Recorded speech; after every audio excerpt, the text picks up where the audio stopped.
Hey everybody, hope you're doing well today. Have you ever had that feeling where you think, wow, they just don't get it? When you're thinking about your husband or your wife and something you're trying to explain and they just don't understand. Maybe you feel like your communication needs some work because your partner just doesn't listen. Well, welcome to the Turn It Up Marriage Tips and Tools Show. Hi, I'm Kelly, pastor, police chaplain, marriage coach, and author of the book, Turn It Up, How to Have the Lifelong Marriage That You Really Want. Well, in this episode, we're going to talk about a common problem in our marriages, not feeling understood by your spouse. We're going to tackle that issue and give you some simple strategies to strengthen your marriage. You don't need to be a professor to understand this stuff. Here's the deal. A lot of us make the mistake when it comes to communication. Instead of really listening to the person speaking, we're just waiting for our turn to talk. It's like we're more interested in replying than understanding what they're saying. And let me tell you, that can cause some serious problems. When we're focused on ourselves and not truly hearing our partner, it can lead to pain, arguments, and even divide us. You know those moments when you think, he just doesn't get it, or she never understands me. Yeah, it happens to the best of us, but don't worry, I've got solutions for you. Let's start by talking about what self-centered communication is. It's when you're more concerned with how you're going to respond or correct your partner's point of view instead of actually listening. This kind of mindset stops genuine understanding and connection. Sometimes we even interrupt our partner before they finish speaking, and that just messes up the flow of the conversation. And then, of course, they really don't feel that you get it or that you understand. So you see, the consequences of self-centered communication can really harm a marriage. If we don't listen carefully, our spouse might stop sharing altogether because they feel ignored and misunderstood. And that's not good for anyone, and you want to avoid that. So how do we break free from this bad habit, from this mistake, and improve our communication? Here's a few practical solutions or tips that I think can make a real difference. First, try listening to understand.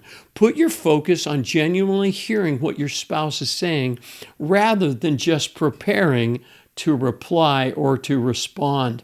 Give them your full attention, make eye contact, and think about how they're feeling. Try to put yourself in their shoes. That's what empathy is all about. Secondly, resist the urge to interrupt. Oh yeah, I know this is hard, but you can do it. Let your partner, let your spouse express themselves fully before jumping in. Interrupting can mess up the conversation and show a lack of respect for their perspective.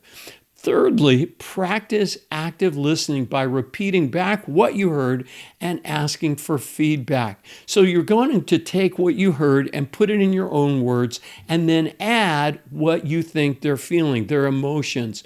This shows that you're committed to understanding their point of view, and it helps clear up any misunderstandings. And don't forget to ask for feedback at the end of it. Hey, is that what you're trying to say? Am I getting it right? Something like that, because then it gives them a chance to clarify perhaps what they're trying to say.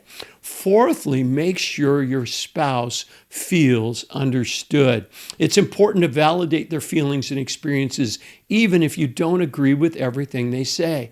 Remember, understanding doesn't always mean agreeing, but what it means is understanding and validating that it makes sense. So validation is simply just saying, if I was in your shoes, if I was going through what you're going through, I'd probably feel the same way.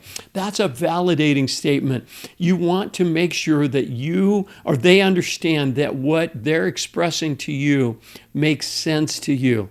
Yeah, you know what? That makes sense. I see how you feel that way. Finally, let's take a tip from James 1:19, which says, everyone should be quick to listen, slow to speak, and slow to become angry. So be quick to listen. Give your partner enough time to express themselves. Slow to speak. Make sure you don't interrupt, but give their words a chance to sink in. and to be fully understood. Well, by putting these solutions into practice, you can break free from self-centered communication and have a better and more harmonious and fulfilling marriage. Remember, good communication is the foundation of a strong marriage. Hey, if you want more input on this topic, check out my book, Turn It Up, How to Have the Lifelong Marriage That You Really Want. In fact, I wrote a whole chapter on this topic of listening and understanding. Well, the book is available at an amazing 75% discount off of the retail price. Just go to turnitup.coach/75. All you got to do is type that in your browser. And for less than the price of a cup of coffee, you can get this book, either the digital copy or a paperback, and see your marriage transform. Well, that's all for today's episode of Turn It Up, the Turn It Up Marriage Tips and Tools Show. I hope you found these insights helpful in strengthening your marriage. Join me next time for more practical advice. Until then, keep loving, keep growing, and keep turning it up. May God bless you, and may God bless your marriage.